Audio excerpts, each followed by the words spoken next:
Deus. Pega a sua Bíblia em mãos aí, por gentileza. Nós estaremos meditando na palavra do Senhor. O Senhor falou ao meu coração nessa tarde. Uma palavra que me emocionou. Uma palavra que me encorajou. E uma palavra que me restaurou. Porque só a palavra do Senhor pode fazer isso, queridos. Glória a Deus. Só a palavra do Senhor pode fazer isso. Então eu quero compartilhar com vocês. Eu quero compartilhar com você essa mensagem. Glória a Deus. Pensa como Deus ele gosta de estar em contato com a gente.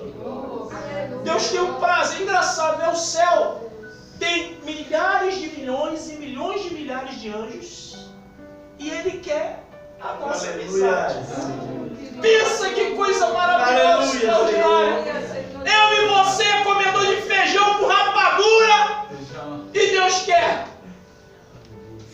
amizade com a gente.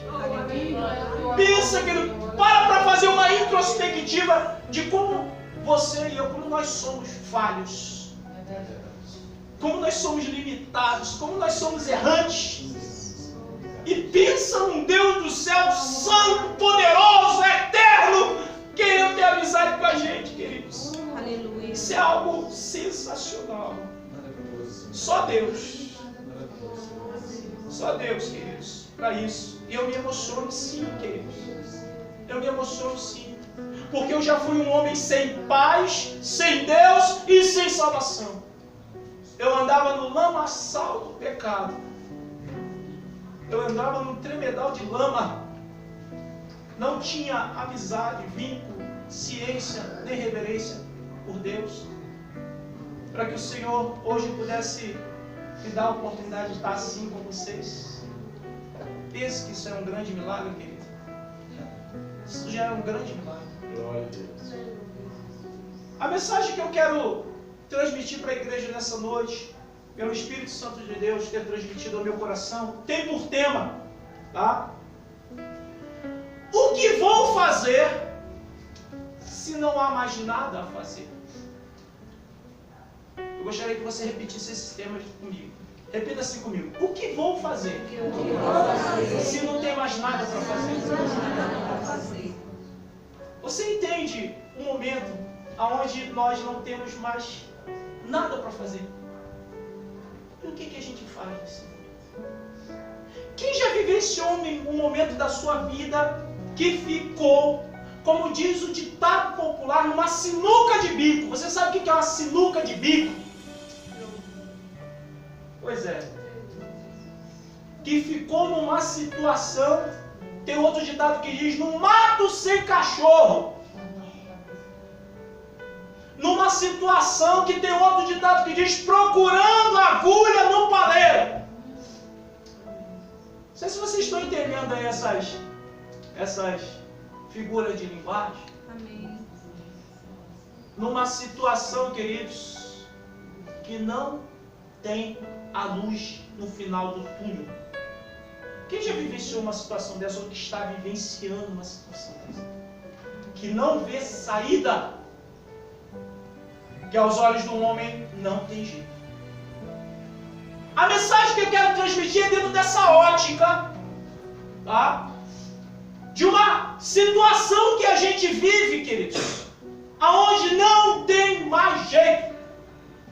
Se alguém perguntar para nós o que será, certamente a nossa resposta vai ser, não tem mais jeito. Porque o homem insiste em dar essas respostas, porque o homem não tem respostas, né? Nós vivemos situações assim muitas vezes. Muitos homens da Bíblia viveram situações a esse nível, queridos. E eu quero convidar você a abrir a sua Bíblia lá em Atos dos Apóstolos, tá? Atos dos Apóstolos. Atos dos Apóstolos é uma obra de um historiador chamado Lucas, que escreve a Teófilo dos registros que ele coletou, das informações que ele coletou a respeito da vida de Jesus Cristo e os seus apóstolos. Atos dos Apóstolos, no capítulo 12, você vai abrir aí no capítulo 12, a partir do versículo 1, tá? E aí você vai olhar aqui para mim. Certo? Não sou lindão, mas você vai olhar para mim. Eu não sou igual o Tom Cruise, mas você vai olhar para mim. Porque eu sei que você perde horas olhando para o Tiririca. Então você pode tolerar olhar para mim aqui um pouquinho, sim ou não? Sério. Tem gente que fica horas assistindo o filme do Frankenstein. Então pode me aturar aqui um pouquinho, sim ou não? Sim. Não é verdade? Queridos, nós estamos aqui diante de um texto. Eu quero fazer um resumo para que depois nós possamos fazer a leitura do texto. Porque eu quero falar a respeito de Pedro, um dos apóstolos, Pedro. Quando ele foi preso, tá, por ordem de Herodes, tá, nesse momento em que ele é preso, queridos, eu quero fazer aqui um resumo da circunstância dessa prisão. Tá? Pedro vivenciou uma experiência inimaginável com Jesus. Jesus morto ali na cruz do Calvário. Mas Pedro vendo Jesus Cristo depois de ressurreto na praia. Isso está registrado lá no Evangelho de João, capítulo 21. Onde Jesus restaura o ministério de Pedro, dizendo: apacenta as minhas ovelhas. Ele perguntando a Pedro: tu me ama? E ele respondendo: eu amo, Senhor. E ele diz: apacenta as minhas ovelhas. Pedro tem ali na mente todo o processo de julgamento e de crucificação de Jesus. Não muito distante disso, queridos. O que acontece? Por ordem de Herodes, muitos crentes foram presos. Tá? E, inclusive, Herodes manda matar Tiago, o irmão de João, também apóstolo. Pedro vivencia essa circunstância, essa situação. E agora Pedro é lançado dentro de um cárcere, queridos. A situação de Pedro agora é muito complicada. Por quê? Porque Pedro, ele está agora dentro de um cárcere. Para quem não sabe o que é um cárcere, tá? É como hoje nas prisões, tá? Existem as galerias e existem as celas. Um cárcere é uma cela. Só que Pedro não estava somente dentro da cela. Pedro estava dentro da cela, trancado e algemado a algumas correntes. Como se não bastasse isso, tinha 2 soldados, um de cada lado dele, dentro da cela. Você está entendendo, Pedro? Ele estava trancado dentro de uma cela. Ele estava algemado a 2 correntes. E ele tinha 2 soldados, um ao lado do outro. Havia uma escolta de soldados do lado de fora da cela. E no corredor do pavilhão, mais outra escolta de soldados. E não muito distante dali, um grande portão de ferro. Era um criminoso de alta periculosidade, sim ou não? Diga assim: Pedro era perigoso. Vamos fazer a leitura do texto, queridos? O texto diz assim, Atos dos Apóstolos, capítulo 12, a partir do versículo 1. Por aquele tempo, mandou o rei Herodes prender alguns da igreja para os maltratar. Olha, Herodes manda prender simplesmente para maltratar, por maldade, queridos. E olha que os maus tratos romanos não era brincadeirinha de rua, não. Os maus tratos romanos não era essa brincadeirinha de menino de escola, não. Os maus tratos de Roma, queridos, era coisa para doer. E para doer muito. Versículo 2 diz assim: fazendo passar a fio de espada a Tiago, irmão de João. Tiago, o apóstolo. Herodes mandou passar a fio de espada. Matou Tiago, o apóstolo. Versículo 3 diz: vendo ser isto agradável aos judeus, olha só, para agradar os judeus, prosseguiu, prendendo também a Pedro. E era os dias dos pães asmos, ou seja, a época da Páscoa. Tá? Tendo-o feito prender, lançou-o num cárcere, entregando-o a 4 escoltas de 4 soldados cada uma. Então vamos fazer o cálculo aqui. 4 escoltas, cada escolta com 4 soldados. Quantos soldados tinham? 16. Vocês são bons de matemática. Eu não. 16 soldados. Diga assim, Pedro era perigoso.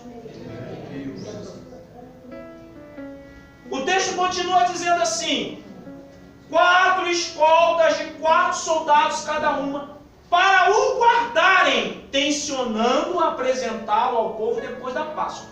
Qual era o objetivo de Herodes em relação a Pedro? Que acontecesse com Pedro a mesma coisa que aconteceu com Jesus. Apresentava Pedro e um outro preso. Alguém iria escolher quem deveria de soltar por causa da Páscoa. Certamente quem seria crucificado? Pedro. Seria um outro marco na história. Eles crucificaram o mestre e agora crucificaram o discípulo. Quem está entendendo a intenção das trevas? Destruir tudo aquilo que Deus está edificando, tudo aquilo que o Senhor está edificando. Essa era a pretensão de Herodes. Versículo 5 diz assim, ó: Pedro, pois, estava guardado no cárcere. Olha aqui para mim, queridos. Esse momento é um momento que me fez meditar, pensar a respeito em como estava a situação psicológica de Pedro. Pedro viu a crucificação de Jesus, sim ou não? Sim.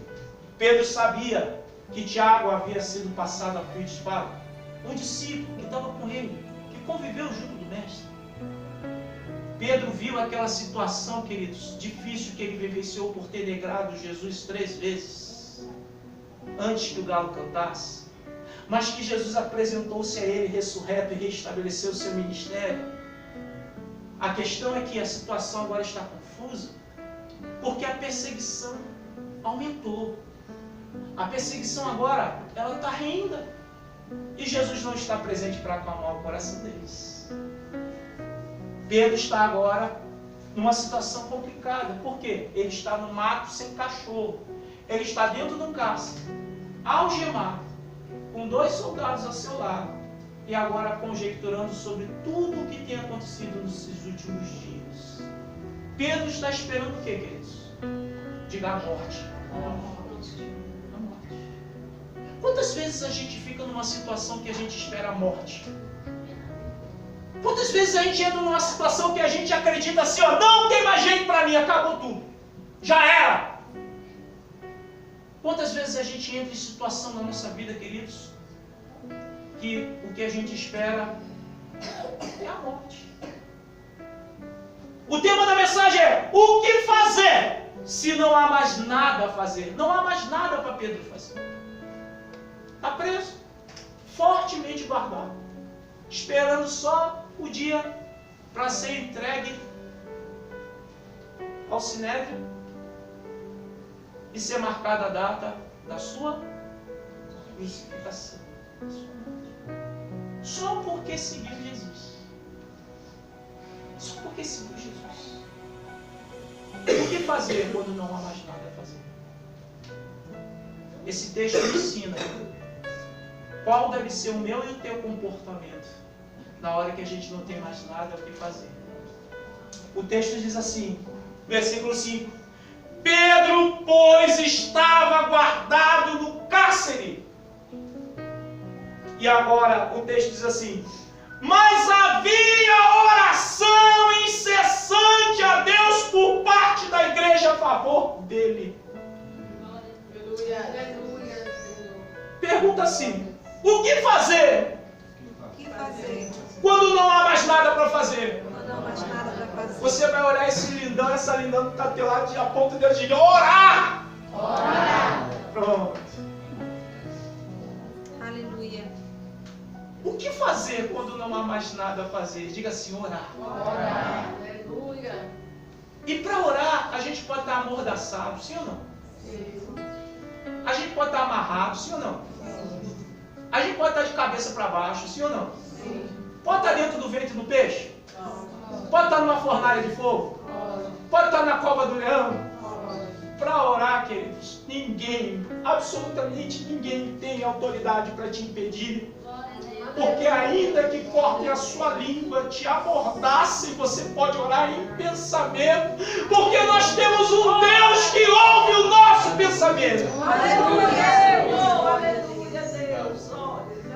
O que fazer quando a gente não tem mais nada a fazer? Diga orar. Orar.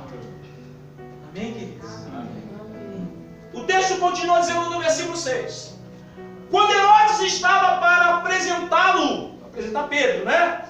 Naquela mesma noite, Pedro dormia entre dois soldados. Olha aí, tinha dois soldados dentro do cárcere, mesmo ele algemado e o cárcere trancado. Diga assim, Pedro era perigoso. Pedro era perigoso. Acorrentado, como diz o texto, com duas cadeias e sentinelas à porta guardavam o cárcere. Então tinha soldado dentro, ele algemado, dentro da cadeia, trancado, dois soldados dentro, uma sentinela do lado de fora. Vocês estão entendendo a alta periculosidade desse homem, queridos? E o texto diz assim no versículo 7.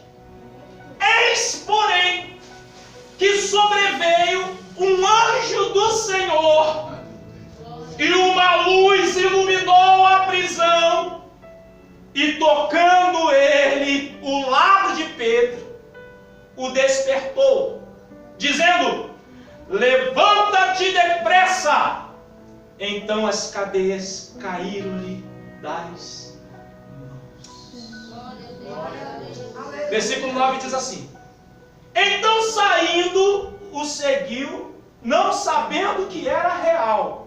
Pedro achava ainda que era um sonho, porque ele estava dormindo, ele acordou de repente, certo? Não sabia que era real. O que se fazia por meio do anjo. Parecia-lhe antes uma visão. Depois de terem passado a primeira e a segunda sentinela, chegaram ao portão de ferro que dava para a cidade, o qual se lhe abriu por si só. E saindo, enveredaram por uma rua e logo adiante o anjo se apartou dele. E o versículo 11 diz: então Pedro caiu em si e disse: agora sei verdadeiramente que o Senhor enviou o seu anjo e me livrou da mão de Herodes e de toda a expectativa do povo judaico. Olha aqui para mim, queridos. Quantos soldados tinham lá, queridos? Quantas correntes tinham lá prendendo o homem? 2 soldados do lado dele. Uma escolta do lado de fora da cela. Depois outra escolta no pavilhão. Um portão de ferro. Diga, Pedro era perigoso. Pedro era perigoso. Aparece um anjo, acorda Pedro. Acorda Pedro. E aqui tem um segredo lindo de Deus para mim e para você. Primeiro segredo de Deus para mim e para você, que se encontra aqui no versículo de número 7. Quando o anjo toca ali do lado e acorda Pedro, o anjo diz assim para ele: levanta-te depressa! E o texto segue dizendo: então as cadeias caíram-lhe das mãos. Homem e mulher de Deus. Eu estou falando para homem e mulher de Deus. Aqui é um segredo para mim e para você. Eu não sei qual a dificuldade que você está vivendo, mas sabe qual é a ordem de Deus para mim e para você? Se coloque de pé. Não ande por aí com cabeça baixa como perdedor. Não ande por aí como derrotado. Não ande por aí como alguém que é desamparado, órfão. Não ande por aí como alguém que não tem paradeiro e destino. Não ande por aí como alguém que não tem Deus. O anjo que apareceu a Pedro toca ali do lado e diz: coloca-te de pé. rápido, às pressas, coloca-te de pé. Sabe quando é que as cadeias que te prendem, as algemas que te seguram vão cair no chão? Quando você se colocar de pé. Sabe o que é se colocar de pé? É não ficar deitado na rede assistindo novela enquanto o culto de terça-feira está desenrolando aqui e a gente está clamando e ungindo o povo. Sabe o que é se colocar de pé? É não ficar zanzando pela praia de Iracema, andando para lá e para cá, andando para lá e para cá sem saber o que fazer. E sexta-feira a gente está aqui na campanha que vai iniciar agora em junho, desatando os nós pela fé. Sabe o que é que se colocar de pé?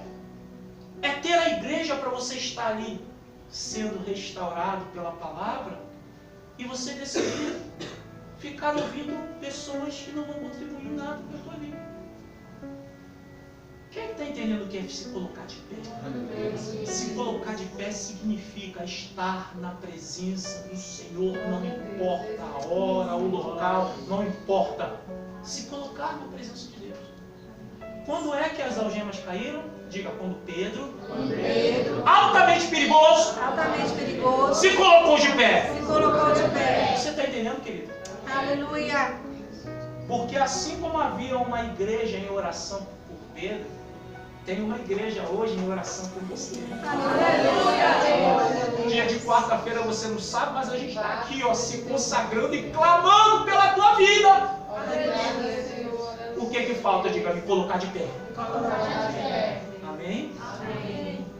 O texto continua e diz assim, versículo 11. Então Pedro caiu em si e disse: agora sei verdadeiramente que o Senhor enviou o seu anjo e me livrou das mãos de Herodes e de toda a expectativa do povo judaico que era de crucificá-lo, queridos. Considerando ele a sua situação, resolveu ir à casa de Maria, mãe de João, cognominado, que significa apelidado, Marcos, onde muitas pessoas estavam congregadas e orando. Você sabe o que é congregado? Significa fazendo parte do corpo, na igreja. Entende quando o milagre acontece? Quando o povo está junto na igreja e orando. Isso é regra de vitória para a igreja, queridos. Quando nós preferimos a igreja, alguma coisa sobrenatural acontece. Quando nós preferimos a casa de Deus, a mão de Deus se move ao nosso favor. Quando nós preferimos nos reunir, aqui está comendo pizza, tomando sorvete, andando pela praia de Iracema. Quando nós preferimos a casa de Deus, Deus começa a agir nas nossas causas impossíveis. Aleluia! Porque isso é padrão da igreja. Entende por que o milagre aconteceu na vida de Pedro? Porque tinha uma igreja dando suporte espiritual para ele. Entende por que Deus fez 16 soldados não enxergarem a saída de Pedro, altamente perigoso, daquela cadeia? Vocês entendem por que Pedro era altamente perigoso? Porque ele conseguia sair ileso de uma cadeia. E naquele tempo não tinha nem o Mr. M. Naquele tempo não tinha nem os ilusionistas. Como pode, queridos? Analisa aqui comigo. O sujeito acorrentado, preso em algemas de correntes, com 2 soldados, um ao seu lado e o outro do outro lado, com o cárcere trancado, com uma escolta de soldado do lado de fora do cárcere, outra escolta de soldado lá no pavilhão e mais um portão enorme de ferro. Como pode Pedro sair daquele lugar e ninguém, absolutamente ninguém, perceber nada? Como pode?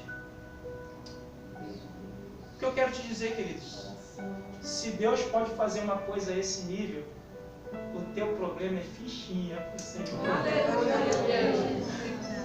Se Deus pode fazer um negócio desse aqui, o teu problema é coisa, é café pequeno, como diz no Rio de Janeiro. Fica assim, o meu problema não é nada perante o milagre do Senhor. Vocês estão entendendo? Aleluia, Pai.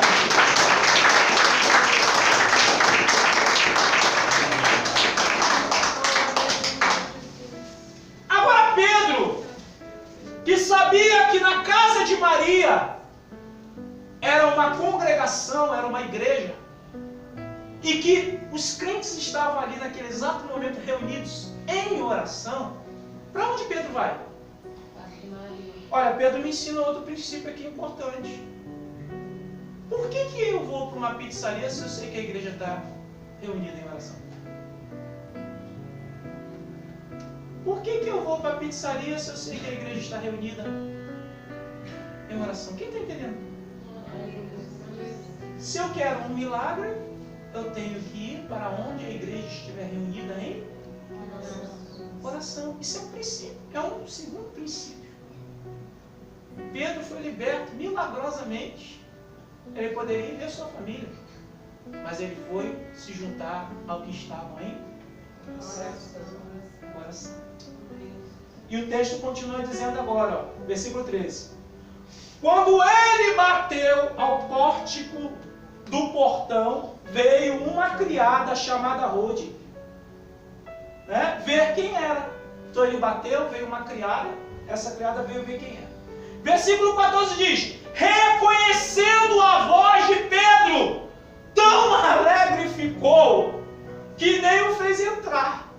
Imagina, bateu na porta, a criada foi ver quem era, abriu lá a tramelazinha, fechou, feliz da vida, e foi lá: é Pedro, é Pedro, é Pedro, e nem abriu a porta para entrar, de tão feliz que ela estava.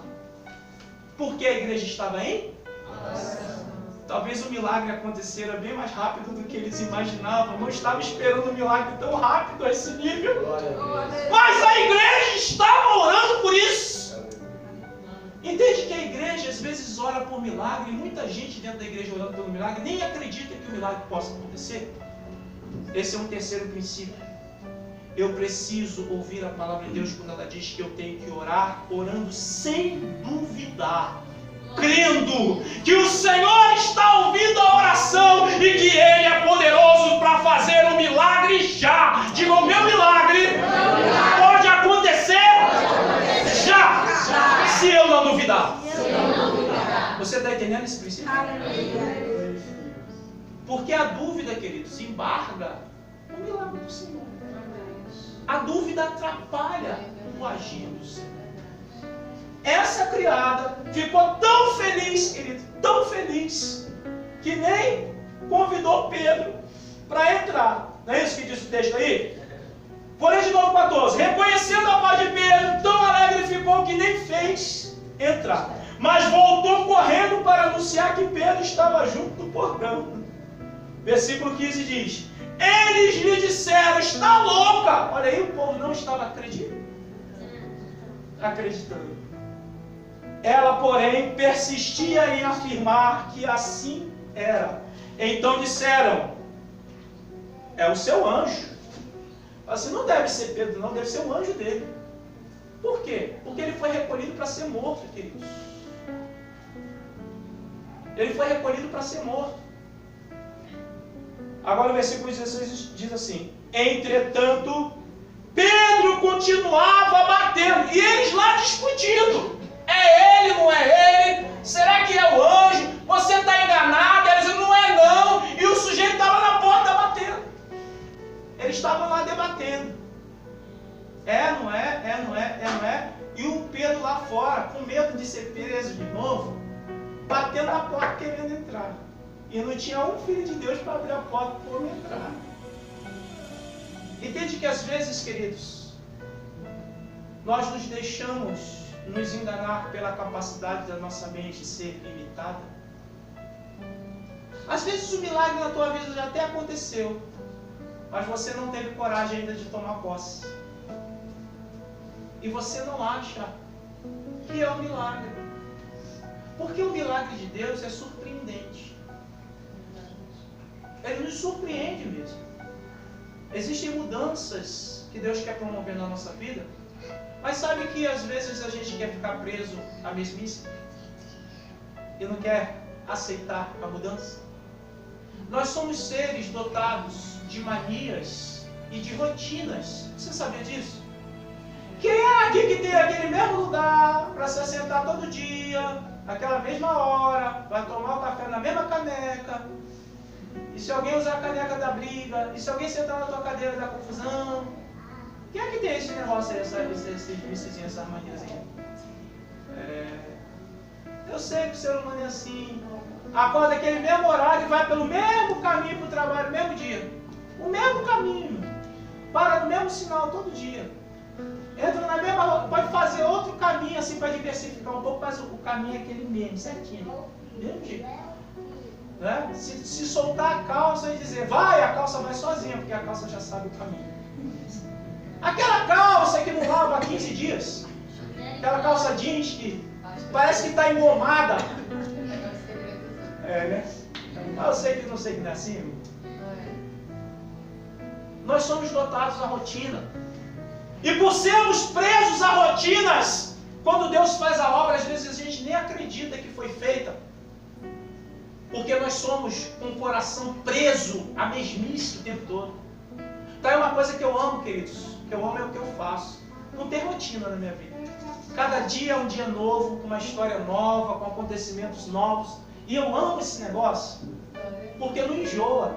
Dá prazer de fazer todo dia, porque eu sei que cada dia vai ser uma experiência nova com o Senhor. Nós precisamos abrir nosso coração para as mudanças, queridos. Eu sei que mudança mete medo, sim ou não? Mudança assusta, eu sei que mudança assusta. Mas nós precisamos deixar Deus fazer a mudança, para que a gente possa dizer assim, olha, eu era acorrentado, eu era escravizado e achava que aquilo era bom. Poxa, bom é hoje, ó. Porque Deus mudou tudo. Se nós não deixarmos Deus promover a mudança e aceitar Deus organizar as coisas para nós não vamos experimentar o sobrenatural, queridos. Nós temos aqui o nosso irmão Márcio, veio lá do Rio de Janeiro.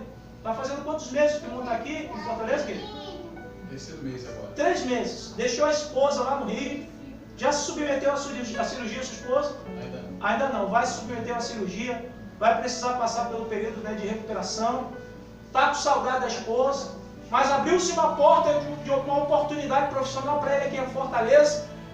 E o que o irmão Márcio fez? Orou a Deus, falou com o pastor e está aqui em Fortaleza. Aleluia.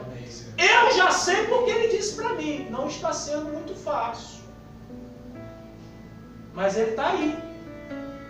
E sabe uma coisa que eu tenho para lhe dizer, irmão Márcio? Deus está nesse negócio do irmão estar aqui em Fortaleza. E eu quero lhe dizer, deixa Deus organizar as coisas. Porque o Senhor vai lhe honrar aqui em Fortaleza. O irmão vai vir aqui em cima desse altar, dar testemunho do que Deus vai fazer na tua vida aqui em Fortaleza. Porque aqui é terra de bênção. Infelizmente, muita gente daqui de Fortaleza não sabe disso ainda. Quer viver a mesma vidinha de sempre. Não quer experimentar coisas novas. Não quer estudar. Não quer ter uma profissão. Não quer ganhar mais. Não quer experimentar outra coisa. Aí fica vivendo aquela mesma vidinha de sempre. Porque não quer galgar coisa maior. Aí Deus manda as pessoas de outro estado virem aqui pegar aquilo que era para o cearense tomar posse. Quem está entendendo? Nós temos que crescer na nossa forma de pensar. Crescer na nossa forma de pensar. Deus tem coisa muito grande. Sabe quem são os engenheiros que estão trabalhando aqui em Fortaleza? Engenheiros de outro estado. Porque o povo daqui do Ceará quer subemprego. Não quer estudar. Tem tempo, tem condições, tem estrutura, pode fazer, mas não quer. Aí sabe quem vem pegar as vagas de engenheiro para ganhar 4, 5, 6 mil reais? Os engenheiros de fora. Sabe quem são as pessoas que estão nos melhores cargos aqui em Fortaleza? São pessoas de fora, porque o cearense não quer. O cearense quer viver de subemprego. É triste isso, querido. Desculpa, mas eu acho isso muito triste. Não tem pretensões nenhuma. Não tem pretensões nenhuma, queridos. Eu quero, em nome de Jesus, que o Projeto Semear possa mudar essa filosofia na mente da maioria das pessoas aqui dentro do Projeto Semear. E até mesmo você que já é adulto, tem família, você pode estudar, viu? Porque tem uma palavra de Satanás na mente do povo que diz: já sou velho demais para estudar. Isso é do demônio! Que eu me formei com uma pessoa de 85 anos. Um monte de garotão lá se formando lá. E tinha lá o irmão Ademir se formando com a gente. Não tinha condições de fazer os trabalhos, a gente fazia os trabalhos para ele. Juntava todo mundo e fazia os trabalhos dele. Ele tirava 10 e a gente tirava 8, 9, 7. O irmão Ademir se formou. Queridos, o que está acontecendo com a gente? O que está acontecendo com a gente? Nós somos parte integrante do milagre de Deus. Entende que Deus age mediante um comportamento nosso? Pedro vivenciou o milagre e correu para a igreja. Quantos crentes vivenciam o milagre e desaparecem da igreja? Quantos crentes, querido? O milagre acontece, some no mapa, irmão. É assim ou não é? E eu vou dizer para vocês, eu conheço muitos crentes. E outra coisa, muitos que são reincidentes, viu? Que já fez isso várias outras vezes. Nós precisamos entender, queridos, que Deus está esperando um comportamento da gente, um comportamento para que haja mudança definitivamente. Mas não é uma mudança paliativa, não. É uma mudança definitiva, queridos. Amém? Diga assim: eu preciso ir para a igreja. E ficar lá. Porque esse é o princípio. Amém? Entretanto, Pedro continuava batendo. Então eles abriram, viram-no e ficaram atônitos. Ele, porém, fazendo-lhe sinal com a mão para que se calassem, contou-lhes como o Senhor o tirara da prisão e acrescentou: anunciar isto a Tiago. Esse Tiago não é o que morreu o apóstolo, esse Tiago é o irmão de Jesus, o que escreveu a epístola de Tiago, tá? E diz assim: anunciar isto a Tiago e aos irmãos. E saindo, retirou-se para outro lugar. Sendo já dia, houve não pouco alvoroço entre os soldados, porque o que teria, sobre o que teria acontecido a Pedro. Olha o que diz o 19, queridos. Herodes, tendo procurado e não o achado, submetendo as sentinelas a inquérito, ordenou que fossem justiçados. Quem era para ser morto? Diga assim: mas Pedro era altamente perigoso. Diga assim: as sentinelas vacilaram. Deixa eu dar uma notícia para vocês. Foram as sentinelas que foram mortas. Todos os 16 soldados. Vocês estão entendendo o que Deus é capaz de fazer, querido? Vocês estão entendendo o que Deus é capaz de fazer? Mas qual o segredo? Diga: oração. Oração. Diga: caminhar para a igreja. Caminhar para a igreja. Diga: estar entre os que oram. Estar entre os que oram. Vocês estão entendendo o princípio? Aleluia. A palavra do Senhor, ela diz assim em Isaías capítulo 59, versículo 1: eis que a mão do Senhor não está encolhida para que não possa salvar. A nossa pode estar amarrada ou algemada, mas a mão do Senhor está livre. E essa mão é poderosa para nos salvar, porque Ele tem a chave que abre todas as cadeias e prisões. Deus abriu as algemas, Deus abriu a cela, não é? E Deus abriu o portão principal da cadeia. Deus tem a chave nas mãos que abre todas as cadeias. Amém? Quem tentará contra o braço forte do Senhor? Quem impedirá o seu agir? Salmo 77, versículo 5 diz assim: com o teu braço forte resgataste o teu povo. O Senhor com o seu braço forte me resgatou, te resgatou. E não vai ser esse probleminha aí sem vergonha que vai tirar você da presença dele, porque ele é poderoso para te manter de pé, forte e vitorioso. Receba essa palavra no teu coração nessa noite, em nome do Senhor Jesus, em nome do Senhor Jesus. Amém. E amém, Senhor. Aleluia. Graças a Deus.